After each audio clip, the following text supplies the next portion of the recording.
বিস্ফোরক দ্রব্য করা আইনের যে মামলা, সেই মামলায় 250 জন আসামিকে জামিন দিয়েছে আদালত।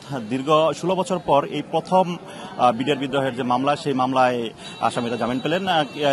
আজ সকালে গাজীপুরের যে কোনাবাড়ি যে কেন্দ্রীয় কারাগার রয়েছে, কাশিমপুর কারাগার, সেখান থেকে কিন্তু সকাল থেকেই যে আসামিরা জামিন পেয়েছেন তারা একে একে বেরিয়ে আসছেন। তাদের স্বজনরা কিন্তু এখানে দীর্ঘ সময় ধরে লাইনে দাঁড়িয়ে আছেন। তাদের যে ভিতরে যা আত্মীয় স্বজন রয়েছেন তারা কিন্তু একে একে বেরিয়ে আসছেন।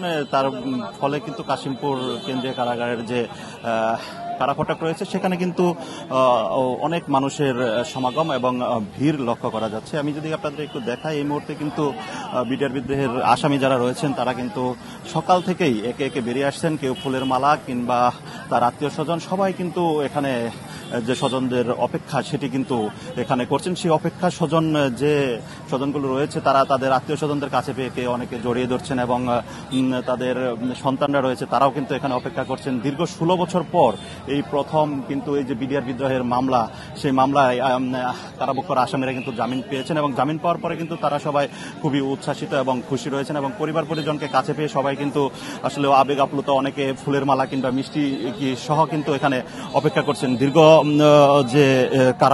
সময় কারাভোগ, সেই কারাভোগের পরে মুক্ত বাতাসে তারা বেরিয়েছেন এবং তারা কিন্তু বের হওয়ার পরে তাদের স্বজন কিংবা তারা যে বলছেন এটি একটি সাজানো নাটক কিংবা মিথ্যা মামলা ছিল, সেই মামলা থেকে তাদের যেন দ্রুত অব্যাহতি দিয়ে আবার সরকার যেন তাদেরকে আবার পুনরায় যাতে তারা কাজে ফিরতে পারে সে ব্যবস্থা যেন সরকার করে এবং যারা এর সাথে জড়িত তদন্ত করে তাদের বিচার কিন্তু দাবি করেছেন এখানে যারা এই মাত্র মুক্তি পেয়েছেন তারা।